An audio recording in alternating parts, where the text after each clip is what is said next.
Welcome to the Security Today podcast. I'm your host, Uncle Bear, and this is another segment of The Room Where It Happens. I've been trying so hard to make this segment get industry leaders that are at the top of their game, and I have succeeded once more by getting Chris Wilson with Mead&Hunt in here to talk with us about his experience in the industry. So in this segment, just as a refresher, we bring in security industry leaders. We talk about where they've been, how they got into the industry, what they're doing now, and a little bit of prophecy of where they think the industry is going from their perspective. So that's exactly what we're going to do today. Chris, thank you so much for joining me. Just as a little backstory, I found Chris online, like I find most of you, and then I was out at an ESX conference, and that's where we met up for the first time, and it's just kind of been rainbows and roses from there. But definitely love having you on this podcast. Thanks so much for coming on, and I can't wait to dig in to what we're going to talk about today. So thank you. If you want to introduce yourself, I think I said it, you're with Mead&Hunt, but you can kind of tell us just a little bit of who you are, and we'll get right on to the questions. Awesome. Thank you. Yeah. Humbled to have the opportunity to join and appreciate it. You know, it's funny. I was thinking about which conference that was, but yeah, it was good to finally connect in person, and eager to join the podcast and dive in here. So, you know, as you said, yeah, I'm with Mead&Hunt, security technology market leader. So what does that mean, right? I'm part of the technology team within Mead&Hunt. We're a full suite architect engineering consulting firm. I'm a part of the technology group as part of our building engineering, and I'm focused on the physical security side and working with our clients across verticals and aviation and our federal team and food and beverage and transportation and a variety of verticals where we work, making sure the customers get site assessments and design work and recommendations, security planning, getting the systems that they need, the technology that they need to protect their business and keep things going. So again, thrilled to join and appreciate it. Awesome. That's exactly one of the reasons I wanted to have you on here, is just because of how much you've touched, you know, how much of the broadness of your career. And so I do a little bit of what I say OSINT, open source intelligence, on my people who I bring in. It's not much. I look at your LinkedIn. But anyways, I've seen that you've been in the industry for like 15 years plus, really. And you kind of started out as that humble technician, which is another reason that I think we've connected just in our careers, is we kind of have a similar path. And so go ahead and just tell us about the early years, kind of before you came one of the strongest assets in my network, if you will. But what drew you into that security, and where did you kind of start? Appreciate that. Yeah, I feel like most, I actually stumbled into the industry. I didn't set out to get here. So in late 99, early 2000 time period, I was actually working for a audiovisual company. So I was doing the small satellites, DirecTV Dish Network, when they were all independent before they kind of had their own integrators doing, or own technicians doing the work. And the company was closing down for a variety of reasons. And the owner actually knew another guy that was in security. And so I got connected over there and went to work for this guy doing some security work. And I had never done any of it in low voltage, and quite frankly was still appreciative to this day that he taught me a lot of the why behind what we do, right? He wasn't one of those that was like, hey, just hook the red wire to the red terminal and just keep it going. Like, he taught me about voltage and relays and current and a lot of different things that, you know, even in my college days of taking class, I didn't fully appreciate and get. So so I got into the security industry by mistake. And yeah, I started out as just a technician. And kind of fell in love with it. Quite frankly, access control and relays, like I was hooked right away, and I was interested to know more.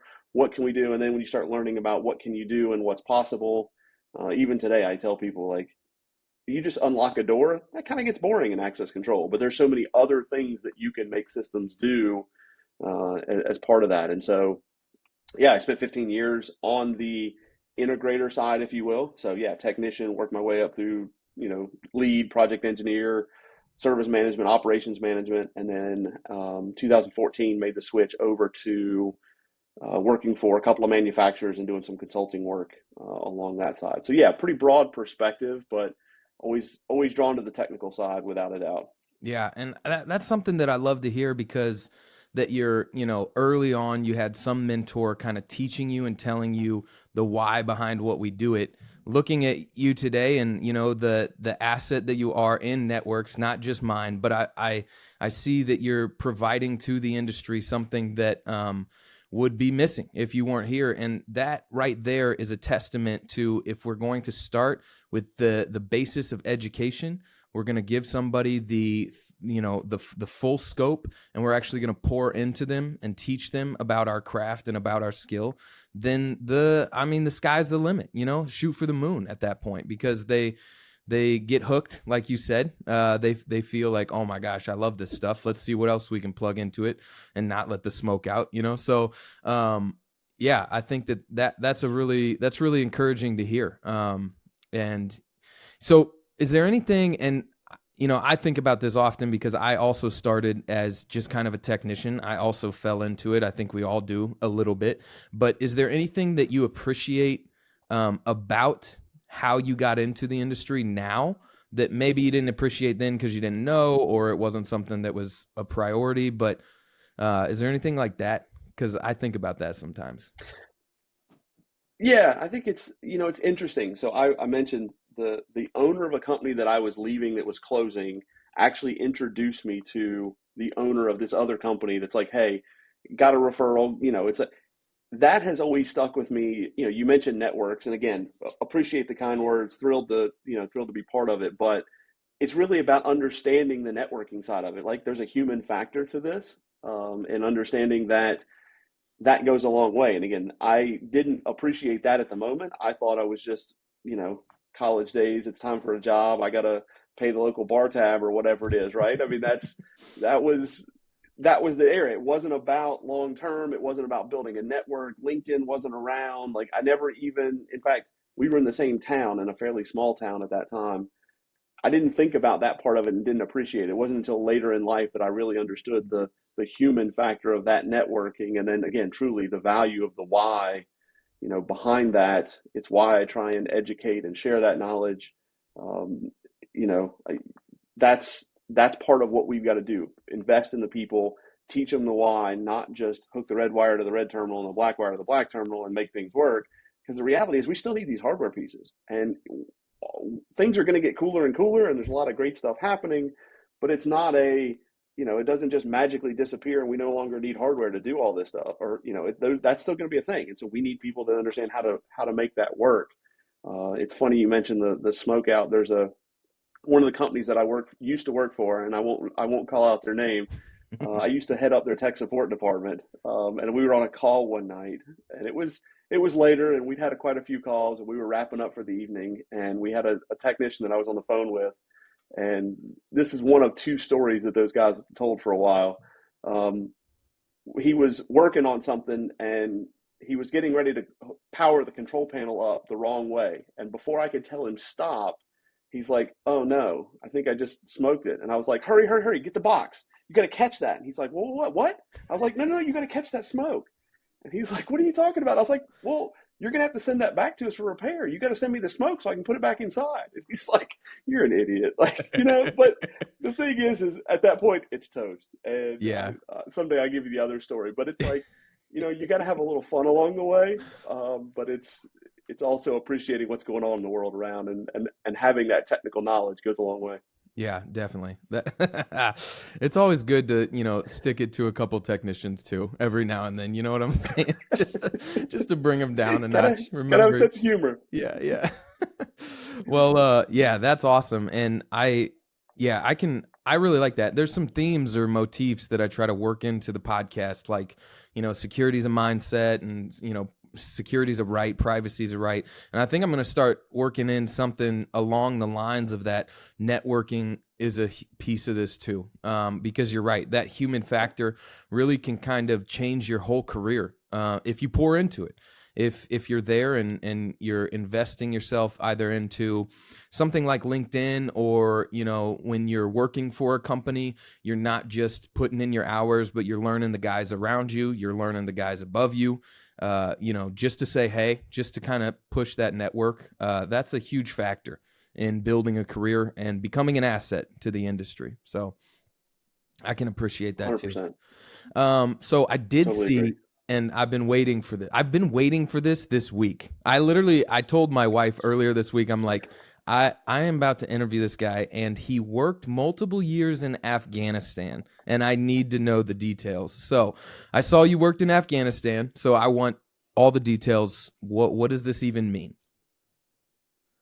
Yeah, so I was a contractor for almost 2 years in Afghanistan. I covered, um, all told, I visited 17 different bases while I was over there in the 2 years that I was there. So I originally went over as fire alarm subject matter expert for the entire country. And while that sounds like it's a whole lot of stuff, when you stop and think about it, there's only fire alarms on a few of the bigger bases. So I spent a lot of time at some of the larger bases. The little bases don't even have, they got a battery powered smoke and no fire alarm. So um, I went over there they didn't have anybody doing fire at the kind of that senior level, and I had some fire background, had been doing some nice at work, and it was a good opportunity to go over and I was never in the military. I've got a lot of family that was in the military, and I've got a lot of respect for that. And I kind of felt this onus to kind of do my part, and I didn't want to enlist at that time. I did actually try at one point. That's a different story, but yeah. So I spent again almost 2 years over there. The first 12, 14 months was fire alarm subject matter expert. As part of that time period, the contract transition from the one contract, log cap 3 to log cap 4, and one contractor left and a new one picked it up. And as part of the new contractor that I worked for, I was actually doing network admin work. So I covered about 300 users in 5 different bases. And that's when I finally got a little bit further out, away from the flagpole, and kind of went to some more of these little remote places. And yeah, again, I had 17 different bases in the time I was there. Had climbed a couple of towers in the time out there. Got to work with some amazing people, and still some friends to this day that I met over there.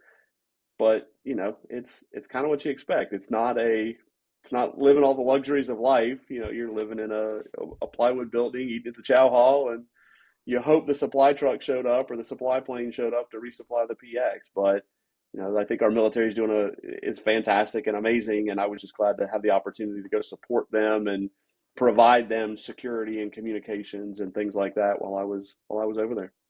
So I got two questions for that experience. The first is, what did your average day even look like? From waking up to going to bed, and then what did your average weekend look like? I mean, were you out there like at the goat stand? You know what I'm saying? Getting what you needed. So the thing that comes into play is weekday or weekend doesn't matter. Every day's the same. Yeah. Every day's Groundhog Day. We would work usually anywhere from 3 to 6 months in theater, in country working, and then 2 to 3 weeks out of the country, and then go back in country for a couple of weeks. But when you're there working, it doesn't matter what day of the week it is. Usually it was waking up around 6 a.m., getting up for morning, check-in meetings and kind of team meetings, getting through what's going on. When I was probably the latter half, it's probably easier to kind of go through. When I was doing network admin work, right? Is anybody putting any tickets? Anybody having any trouble? Anything from the satellite uplink is having trouble. They wake me up in the middle of the night for that. But, or the printer's out of ink. Is there a wireless shot to the electrical shop or the DFAC that needs some work? Like any of that kind of stuff. So very, very similar parts. You just, you had a gator or you're walking across the base to go figure out what you need to do. Usually worked like 12 hours, 6 a.m. to 6 p.m., get done with work.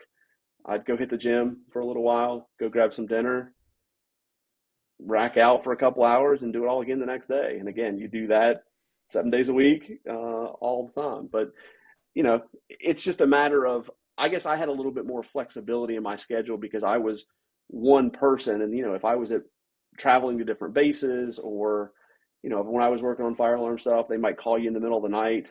I got a call one night that we had an issue at a hangar, and they're getting you on the radio at 2 a.m. Whatever, it doesn't matter. And whatever time the work needs to be done, you're going there. But yeah, usually it's 12-hour days, And a lot of time in the gym, a lot of time in the gym while I was over there. Well, right on. Yeah. So from all of that, you kept going, and it looked like you went from service manager to engineering, and then you landed like a pretty good stint at Paxton, for especially for this day and age. So what was the transition like through kind of multiple different roles into sales, and then climbed the VP of operations, and now you're like on the consulting side of it? What's that transition been like, kind of moving through that? Yeah, it was interesting that, there was a couple things that correlated. So 2014, I was living in Baltimore and wanted to get back to South Carolina to the other side of my family lives in South Carolina. And so I had a conversation with the at that time president from Paxton, Bob McKee, and he was looking to grow the team from Paxton in the U.S. But again, transparency, he said, like, he didn't have anything that was exactly what I wanted, but it was an opportunity to take a shot at trying something different and also get the move. So I actually started at Paxton as an inside sales rep, which most people, if you know me, you would not typically say Chris is our inside salesperson. That's not the usual go-to, but um, it's the role I took. And and still, again, I appreciate Bob for giving me that opportunity, because if you look at my resume as solutions engineering and service manager, inside sales wasn't the natural gravitation to go to, but I did. And that lasted about 30 days. I took over and led the support team there. After leading the support team there for about 60 days, I took over the operations manager role, which was a newly created role. Paxton was in a great growth period when I moved there. And so there was a lot of things happening very quickly, right? As the tech support team was growing, this operations role came out. I started then building out the U.S. factory. They didn't have a U.S. factory because everything is Paxton's based in the U.K. So I worked with the U.K. team, and we built out the U.S. factory. The product manager at the time that was based in the U.S. decided to make a different career path. And I thought, hey, let's throw my hat in the ring and try something new. And so switched over to the product manager side. And then a little while after that, they kind of restructured. And that's when I took over the VP of Ops and product management role, when they restructured kind of how the U.S. team was set up. We actually went from having one president to three vice presidents, and I took one of those three roles. So I think it was just all about the opportunity, doing really well in what you're doing, and people see the opportunity to kind of take on something else, but also having a little bit of, you know, gumption to just dive in there, right? Throw your hat in the ring. And if there's something that looks like fun, learn what you can about it, but you can only know so much. I mean, and very same way, we were just talking about Afghanistan. My brother was in the military, and my dad was in the military, my uncles. I heard a lot about what it was like over there, but I'll never forget the moment that you step off the plane in Bagram, Afghanistan, and look around on the airfield, and there's this idea like, what did I just sign up for? And there's some roles along my career path that have been like, oh yeah, I want to do that. Then I get in the role, and it's like, what did I just sign up for? But some of them are a good fit, and sometimes you just dig in and learn a little bit more, and then the more it kind of materializes into what you want it to be. So I got lucky, right? I took the opportunity to be able to push it myself, but I also was fortunate to join again Paxton at that time. I was there almost 5 years, and they went. I think I was like number 7 in the U.S., and we were 50 something people when I left just in the U.S. So they grew quite quickly in a couple of years, and I happened to be in on the early part of that growth trajectory. Yeah. So can you expand just a little bit for maybe a listener that would be wanting to, advance in their career quickly, or, move through those ranks? I know that it's not an overnight thing. Sometimes people think, that it's like the Facebook story of overnight, you're this multi-billion-dollar thing. But what would be like advice for somebody who wanted to, because you've done a really good job at it. You've, hopped from here to there and used your skills and experience to kind of get to where you're at. So what would be your advice on that end? Yeah, I think the first piece is it takes a lot of years to be an overnight success in most cases. So, Yeah. it's a slow burn. And I think that the best advice that I can give is understand what you're good at. Understand, the Venn diagram is want should, right? What are you good at? What do you want to be doing? What skills do you have that should, and have a little self-awareness on that side. But also, if you see a role that you're interested in, reach out and try and understand that. And then also try and connect the dots. What do I do today that translates over to what I want to be doing? And I'll give you a couple of examples, right? I was a technician and I wanted to move into less hands-on technical work and more like solutions engineering. Mm-hmm. Well, I figured out that the best solutions engineers know how this stuff goes in and they know how to make it work. They're writing a better bill of materials. They end up as a consultant writing a better specification. So I was saying, okay, well, I already know this stuff from a technical. I can put together a bill of materials. Well, how do I just then translate that into being a solutions engineer and ask the right questions?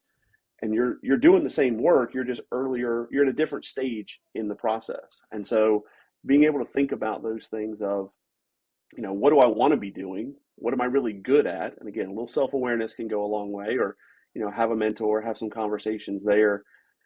And then also just do the research, spend the day shadowing somebody. If you find out somebody is doing a role that you're interested in, go see if you can shadow them for a day, right? We all learned about that in like middle school or something where you could shadow your parents for a day. Like, yeah. It's not a bad concept. I rode along with a couple of people and I can remember distinctly, there was a couple of ride alongs and I was like, man, I am glad this is not my everyday. And I knew more, right? But yeah, you at least learn that. Yeah, 100%. I agree with that. I think that you make a good point so when you started to talk about like, make that plan, what can I do today to do, what I want to do tomorrow? When did you in your career start thinking pretty farther forward like that? Because I can say from my experience, it probably wasn't until I was 5 or 6 years in that I started going, okay, what do I want to do with my whole career? What are now big forest wide view goals of what I want? So where did you start thinking that far forward?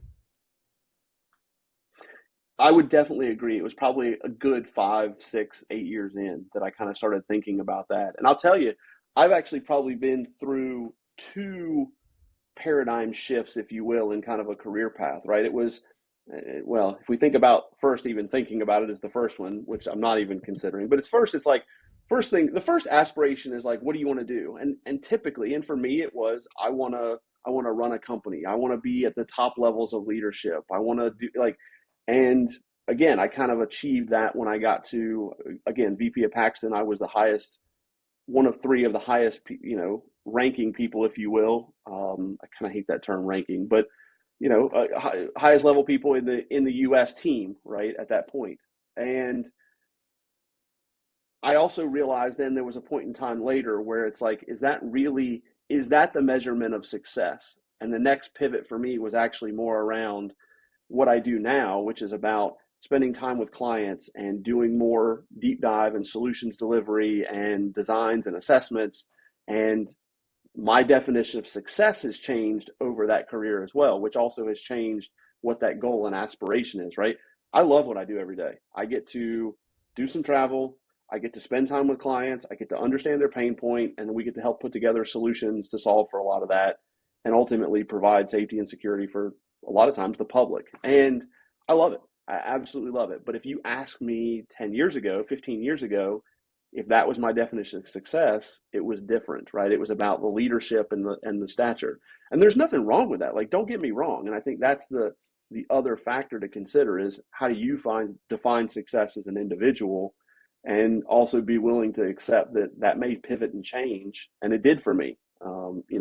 At first it was, I want a paycheck. And then it was, I want to run a company and have this high level title. And then it's actually like, no, I kind of miss just being in the weeds a little bit some days and writing specs and getting involved with drawings, and kind of pivoted back to that. It was an opportunity to redefine that and make that shift. Yeah. I feel as if that goal, like you said, it's not bad if like leadership or running your own company is your goal. In fact, it's almost necessary because that will start the path or the journey. And then it's interesting how your career goals, they shift, they mold, they turn into different things and over time. And you kind of need them to start off in that basic I feel like it's a pretty elementary wish for, as you know, someone who's new to an industry, to be like, well, one day I'd like to have my own company where I'm the top dog in this thing that I'm Yeah. investing my time into. Not that when you are that top dog and you've chosen to run your own company, that's not elementary in the slightest. So it gets very difficult very quick. But having those future goals and looking forth into your career, I think is a huge aspect that if you're not doing now as a listener, you need to be, just so that Yeah. you're being that better tech, you're being that better person, that you're investing back into the world in some regard. So after that stint of kind of like engineering in several companies and stuff like that, what can you give us a synopsis of kind of the role that you do now? Because you just kind of talked about it, but can you detail that a little bit more? Sure. Yeah. So I spend a lot of time not only doing some work to find clients that we're going to do work with. So if you were to kind of put that into a business development slash sales role, so there's a portion of what I do that's kind of meeting new clients and understanding what their needs are and is it a good fit for us, and then engaging them to do the work. So that's kind of a sales type function. But I also spend time actually doing site assessments. I was out on a couple of projects recently, actually doing site assessments and working with vendors and manufacturers to understand what technology then can help solve for these, and kind of putting together some of those. I'm fortunate now where when I had my own consulting, I was kind of a one-man band, and I would partner with other consultants to kind of deliver solutions. I'm fortunate now, and while we still do partner a lot, we've also got technology designers and project managers and CAD BIM people, and I've got a better team. But I still enjoy that opportunity to have those conversations. And again, I go back to that technical. I'm working on a project right now where I was able to have conversations with vendors around making sure that we're selecting the right product and kind of refining and keeping those technical skills, uh, sharp, because that's what I find value in. That's what I really enjoy and am passionate about. And then deploying that with partnering with clients. So I spend a lot of time in kind of both sides of that, if you will, of it's a doer in the on the technical side, but it's also a little bit of a salesy seller type role, which I've found to be a good balance, right? And I think the other thing is there's a gray area between. Oftentimes in the industry, we talk about a role, right? You're a tech, you're a solutions engineer, you're a salesperson, and I think the beauty of it is there's a gray area in some places in between where you can do some sales functions and also still be highly technical, or you can you can blend that a little bit. We need definition just the same way we need people to be leaders and we need people to be techs.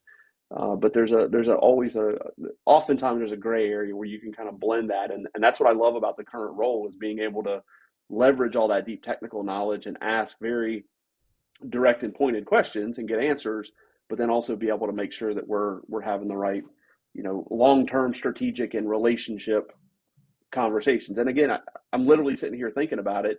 It goes back to the very first question you asked me, right? About my career, right? The two things that I took the most away was from the interpersonal networking and building that connection, and what I learned from a technical side. And today I get both sides of that. And maybe that's why I love what I do every day, because I kind of get to balance both pieces of that. There you go. Light bulb moment in real time. There you go.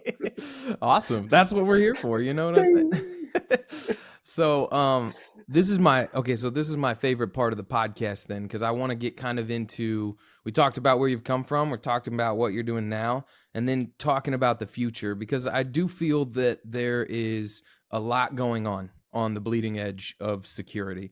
And I actually started this podcast with a friend of yours, Leo Dess, and he was on the first segment, and he kind of comes on and he's talking about like high level, the next thing to happen in the industry, and I was like, that's excellent.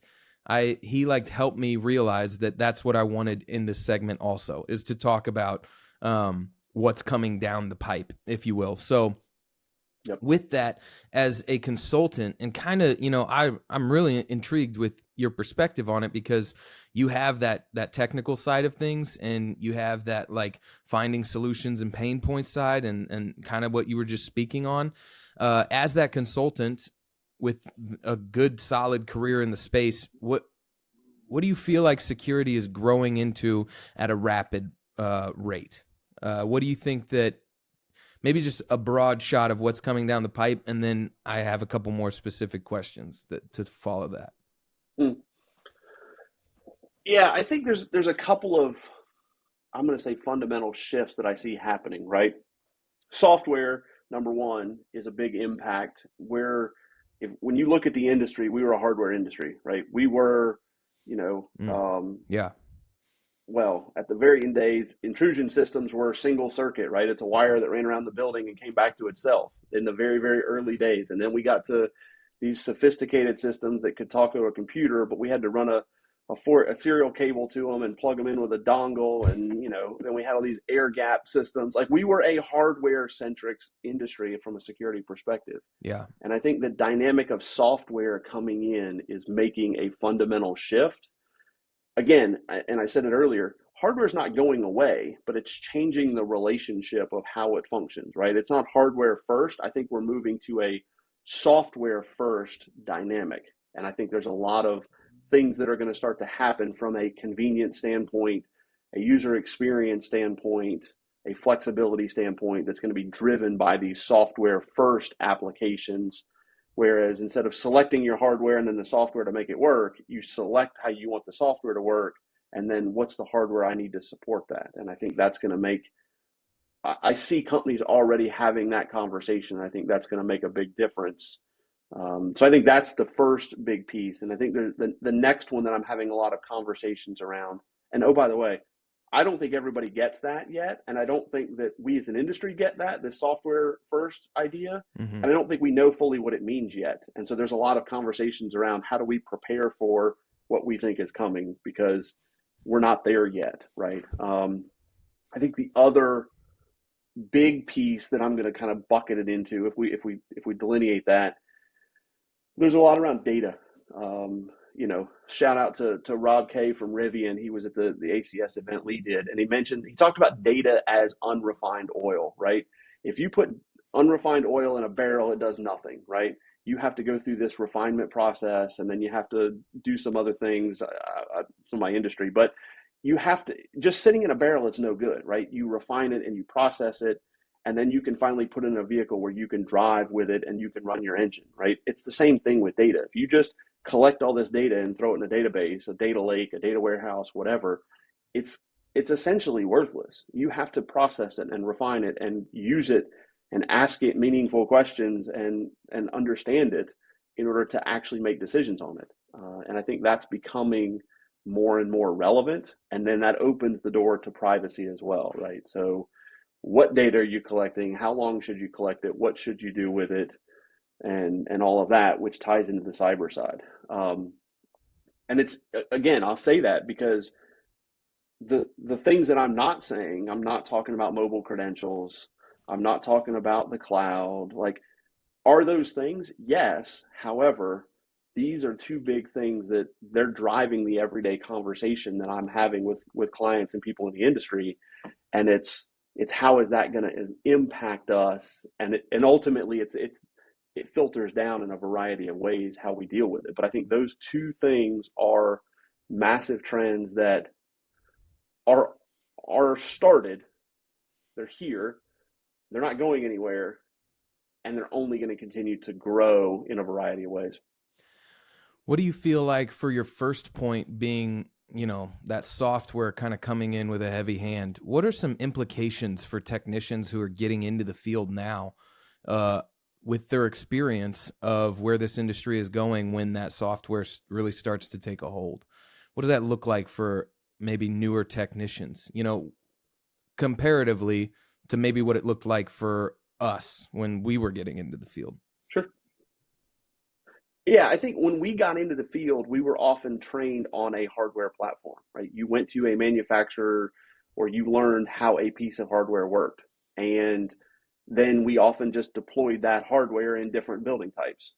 And I think the difference is good from a new technician perspective. The challenge we get is people don't understand the hardware side as much because we're not training on that. We're not educating. They understand the software. So good, because that's where we're headed. And I think they need to know that. I would say from new technicians, you still need to know the hardware fundamentals. You still need to understand, how some of these fundamental things operate. We're moving from a world of, instead of a relay output, it's a digital output. But fundamentally, it's still going to have similar characteristics, and you still have to know how to interconnect those things. And so I would say that it's less about understanding how a specific manufacturer's hardware works, but more understand the general concept. How does a relay work? How does voltage work? Things like that, and that's then more applicable to whatever hardware piece you're given. And then what they're going to need to know is a bit more on the software side. You may have to know a few different softwares in how do they operate. But I think it's going to also start to gray that area between. I can remember a period where we had a cabling crew that just pulled cable. We had a devicing crew that just installed devices, and we had a programming crew. And often the programmers then got to be, at one point, remote, because they could have remote access, like ooh, magic stuff, right? And I think that's blending, right? The people that can pull a cable and mount a small device on the end and then program it, because now you can program it from a phone or an iPad or whatever. It's blending those skills kind of back together. And again, as you think about it, early days, one person did everything. They could pull the cable and hook it up because it was a hardware system. Then as the systems grew, they kind of diverged, and we had these 3 different crews do it. And now we're kind of coming back together where there's kind of a single person that could be, we're not there yet, I don't think, but we're getting closer and closer with some of the products where things can be, again, programmed from a smartphone. We don't need a dedicated programmer, but we still need people that understand rules and, access groups and things like that for access control, or how to program things. So I guess it's a little bit less depth on manufacturers. It's a better understanding broadly across the technology and the electronics we use in this industry, and then also pairing that and how it interfaces with the software that's out there. Yeah, I wonder if it is due to some of the trade shortage that's coming back into kind of a one technician thing, because I think of some of the technicians we have at Sprinter, and we're asking them to pull the cable, and in some instances we're asking them to like set up the Salto system locks when they're on site. You know what I'm saying? So, but we do that because we have a smaller crew, and I know from, being in those interviews and, putting out job listings, it's hard to find somebody who can come in and fill those roles, right? But it's also kind of hard to find somebody anyway. And so that I'm going to pull them in, and they're going to get on the crew, and I'm going to need them eventually to do kind of all 3 of those things. I need them to pull that cable. I need them to be able to, because that's kind of the state of the world. And you're right. You're doing it from your phone now. You're doing it from an iPad. And that just helps the company out altogether. Not just Sprinter, but any integrator company out there. But yeah, I wonder if that is kind of pushing it back together, because I agree. I think that I did feel this when I was an early on technician. When I was just a couple years into being a low volt tech, I felt like, I need to know how to program it, right? And I would hang around. At that point, I was working for a low volt integrator, and I was on the AV side of the house. And so I would hang around and kind of get in trouble, with the other techs. They're like, "Why are you not pulling cable?" And I'm like, "Sorry, I was talking to Dan," because Dan was programming this thing, and Dan liked to hear himself talk. So Dan was just talking about how he was programming it. And I'm like, I kind of want to sit there and listen to as he programs it, right? Yep. And that's a serious value. To your second point, that is kind of leading the industry, that data side of things. It gets a little difficult for me, because I feel that our language, or our verbiage that we've used in the company, in the industry, and then as that cyber and that physical gap close, cyber's coming with an even, a 3 times the size dictionary into our space. And it gets muddled. And so we easily say like data, but like you had to clarify, I'm not talking about this, I'm talking about this. With that data, do you have any off the top maybe ideas of what that physically would look like if we were able to refine that oil that you're talking about? What that would look like within our security environment if we had accurate data points that was stored, and that was translatable? Yeah, I mean, certainly. I think it turns into, again, there's buzzwords out there, right? There's this convergence, there's physical and cyber, there's digital transformation. There's a lot of these words that all, again, and I love the point that, the dictionary is getting bigger and bigger as we get into that. And we're even seeing now where people are using the term cyber resilience instead of just cyber security. So not necessarily wrong. As the world is evolving, we're changing our language around that. But I think there's a couple pieces around data that stand out to me. Is number one, it's how do we collect it and what do we do with it, right? So how do we collect it? Too many times these systems have been siloed or are still siloed, right? It was a feature, a selling point when your access control can tie to your video surveillance, and when the card swipes, you can trigger an event in the video surveillance. Well, if you work for any of the manufacturers, there's even a conversation there of, well, who has does the video surveillance keep the video? Does that video clip get sent to the access control system and they have to store it? Who has the tag and the data? Like, even something as simple as that, there was not an industry standard of how we do things, right? So I think when we get to these data points around ultimately moving to a data lake, data warehouse, where we can feed in metadata from the access control, where we can feed in metadata from the HVAC and the lighting and the air quality and the all of these energy utilization, maybe video surveillance, the intrusion system, and it's selected data points that we're bringing into one location, because then what do we do with it? We can now put a dashboard on that to make it user interface, right? We can start to say, okay, now it's digestible. Now we've refined it. Now we can start making business decisions. And I'll use the example. There was a client that I worked with where there was a project that there was a multi-story building, after hours, it was closed. They came in one day and found that the one of the doors on the bathroom on the third floor had been used like crazy overnight. And they're like, what is going on, right? It's the access control data. It was occupancy sensor data. And we were able to go, and then we could go, okay, wait a minute, let's go pull the video surveillance. So we pulled all these different data points. We also had cleaning records from the cleaning crew the night before that it was cleaned and it's trashed the next morning. And they're like, we've got data points here saying some anomaly happened. And without having those data points connected, they would have never figured it out. Well, what they figured out was directly across the street, there was a large event venue. There was a concert that let out at midnight from a bunch of rowdy Tool fans. The band Tool had been playing in town. Yeah. They let out at like midnight, right? So, probably not the white collar buttoned up crew. They'd had a few drinks. They've been having a good time. Rock on. Good for that. They need to go to the bathroom. And somebody somehow figured out there was an unlocked door and up a stairwell, and you could get in the third floor, and there's a bathroom. And like 100 people went to this bathroom. Oh, my gosh. It was crazy. But it's the connection of those data points that allows that to then happen. And then, then the actions are, oh my gosh, we need to figure out our access control. Why is that door unlocked? Blah, blah, blah. But it's seeing all those things connect. If you don't have that, why is the bathroom trash? You may go, well, the cleaning crew didn't do their job, fire them. Well, no, they did, right? And it's that dashboard, it's the accessibility of having all that data together and not going to 6 different systems to be able to pull it, to be able to do that.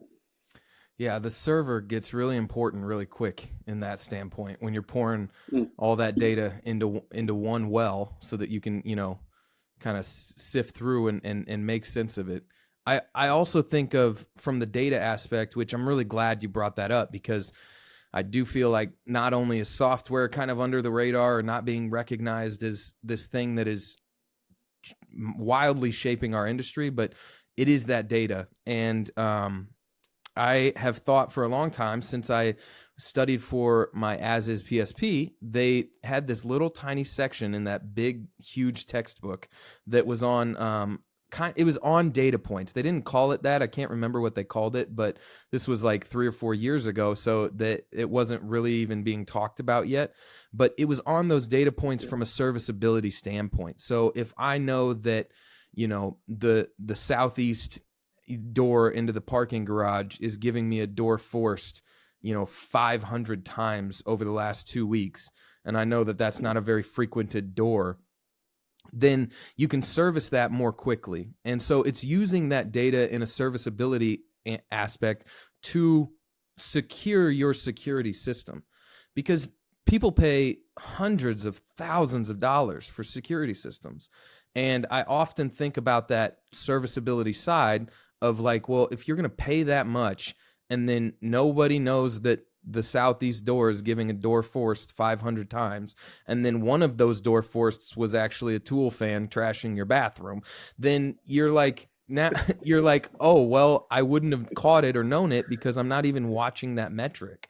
And so, we saw it go for 50 times one night, and we sent a guy out there and he found out that it was, that it was wired wrong, or it was shorting, or, it was something in the software or something like that. And we got it fixed. And by, the fifth night, when the tool fan came out and checked the door, it wasn't open. Right.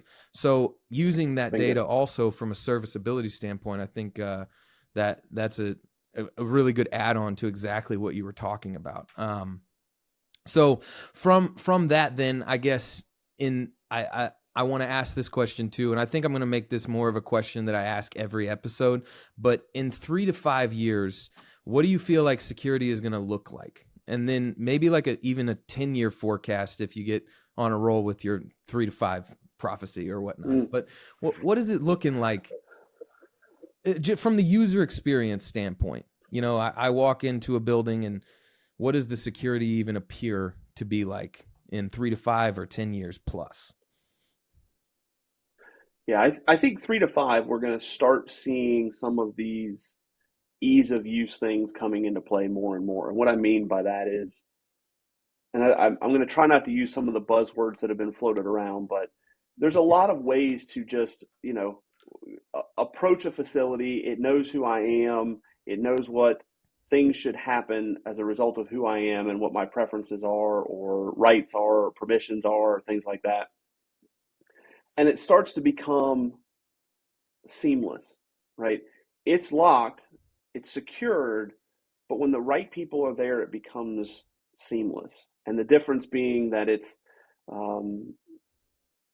not an action that I deliberately am taking necessarily. It's starting to become a bit more intuitive and easy flowing. And I think the short term is going to be in 3 to 5, we're going to start to see some of these things come about, and there's starting to be products that are out there now to do it.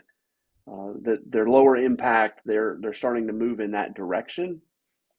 But I think in 3 to 5, we're still going to see a bit of the legacy mindset. We're not necessarily historically known for being the industry to be early adopters, shockingly, in technology, and we're still doing some very legacy things. And I think there's ways that we could do that. And I expect there's going to be a bit of a slow turn, but I also expect it's going to have I'll use the term hockey stick, right? So kind of a slow turn, and then once it gets going, it's going to escalate pretty quickly. And I think by the time you get to these 10-year marks, I think that's going to start to be the difference, where things become intuitive, they become convenient, they become seamless, they become literally at your fingertips. I saw one of the AI buttons where it can project an image down on your hand of a phone number, and then you can talk through it.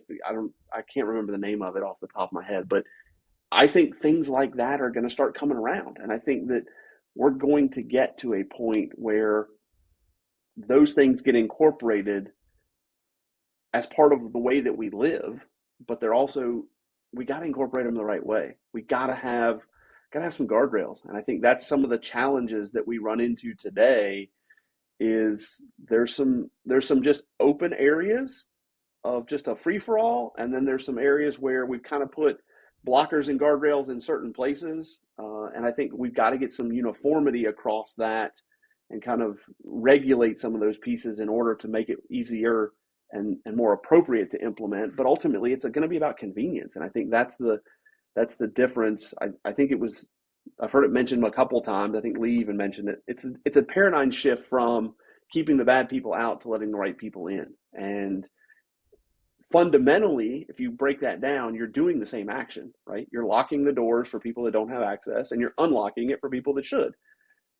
But the way that you articulate that, the way that you think about it, is fundamentally different. And I think that's going to start to, it's already driving some of the ways that systems are getting deployed.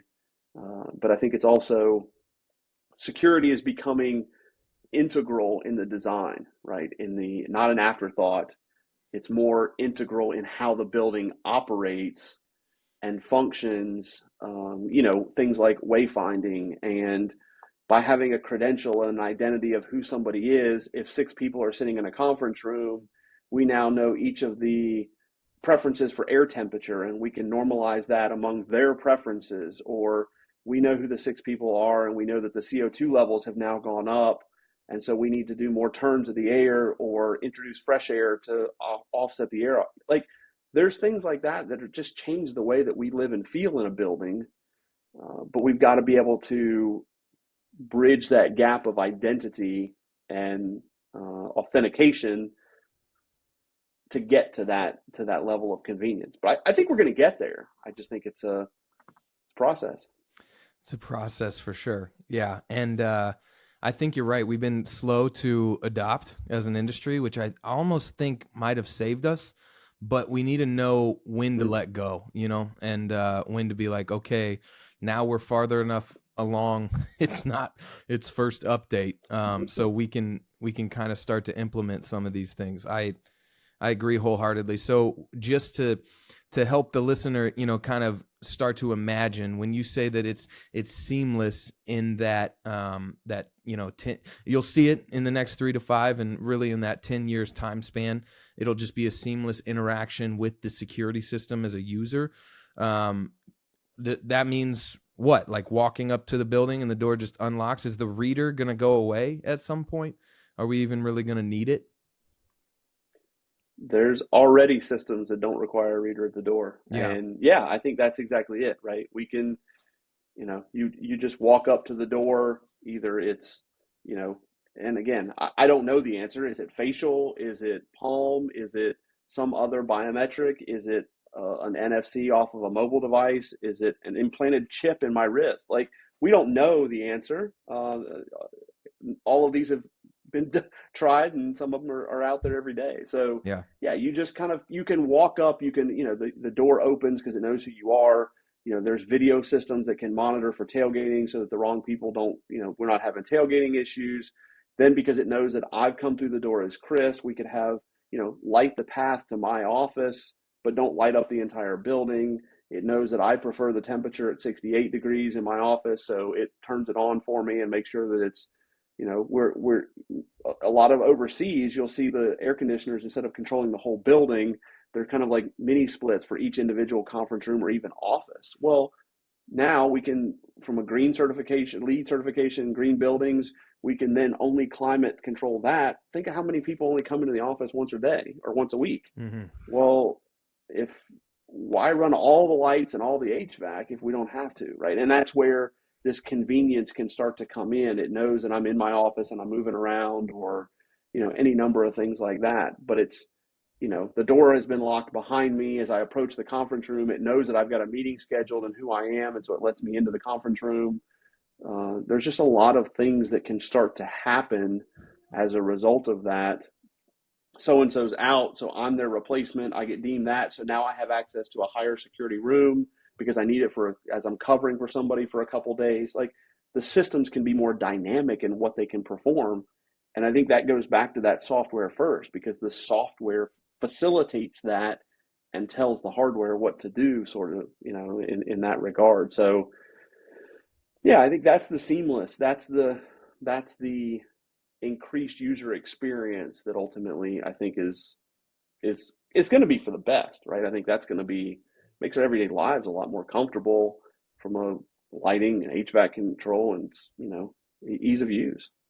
Yeah, definitely. 100%. And that's I think some people get a little hesitant at it, because it's progressing into what's kind of been, what should I say, like personified in sci-fi, and, the troubles that come with that, and identity issues and stuff like that. And I think that also what you said too, you don't really know what that's going to be if the reader goes away. I think the industry really doesn't know what that's going to be, because there's enough out there that are, Bingo. we're pushing this product or we're pushing that, and there isn't really they haven't really landed on like, this is kind of a industry standard that you use this to create that seamless experience. So there's a lot to learn there, and I know that you'll be at the forefront of it for sure, But I appreciate it, man. It's opportunities for improvement, right? yeah, They're all around us. They're yeah, all around us. for sure. Well, hey, we're almost to time, and that I really just appreciate you coming on. These are the types of conversations that I wish that I could just get paid to have every single day. You know what I'm saying? Like this, because these are the things that stimulate my mind. I know that they stimulate the people listening to this. We should be thinking about this for the entire spectrum, from the C-suite to the technician. If we're all kind of in sync and looking forward to what's coming, then it'll be adopted easier. It'll be adopted more securely. And we won't really have like one kind of wheel lagging behind on our security vessel, if you will. So I really appreciate it, man. Is there anything else that you want to kind of say to, I want to give you a minute to just kind of give a word to the technician, because I know from your background and from my background, we kind of resonate in that. And sometimes I get guys on here on this segment that are much more on that C-suite side, much more on that management admin side, which is very important. But being that we kind of came from that world or that realm, is there any last words that you would want to say? Well, I think the first thing is, like, for the technicians out there listening, like, we love you guys. You guys are awesome. The boots on the ground, the people in the field, with the snips and the screwdrivers in hand, like, that's the people that make this industry work. There's a lot of people that get a lot of glory for sales and marketing and all that, but without the technician involved, like, it just doesn't happen. So know that you're seen, know that you're appreciated, and we're grateful to have you, everybody in that realm. Keep up with it. Keep up with what the industry's doing. I know people who have started and retired as a technician, and they're, ain't nothing wrong with that. I got no hard feelings there. If you want other things in your career, they're out there, they're possible. But also, if you truly just love being a tech, own it and do it, and continue to progress there. So, for sure. And one other shout out, I'll just say that to some of the other, if this is anybody's first time on hearing this podcast, shame on you. There's a ton of great episodes. You're listening to one of the best here. Tell your mom, tell your sister, tell your dad, tell your brother, That's right. Tell everybody you know to be joining in and listening on Security Today podcast. I appreciate you, Bear, from an industry perspective, and having that word, getting that message out there. I think that the industry needs more good voices, and you are one of the few and the top of that. So I truly appreciate it, and I hope everybody tells everybody they know to listen to all the back episodes and keep it going, because you're killing it, man. Well, I appreciate that. And yes, that I love hearing tell your mother, because that's what I say, tell your mom, call her up, tell her you're doing better because you're listening to this podcast. But yeah, definitely. And those back episodes, man, they still resonate, they still hit. So definitely, if you get a chance, go listen to those. Go listen to the prior interviews from this segment, which started last fall, and the Bid to Bank segment, which started last summer. So it's just kind of rolling along, but yeah, man, you fit in right here real well. So you're a Security Today veteran, and we'll get you back on the podcast for sure. So thanks for coming out, man. Appreciate it, man. We'll talk to you later. Thank you. Thanks for the opportunity.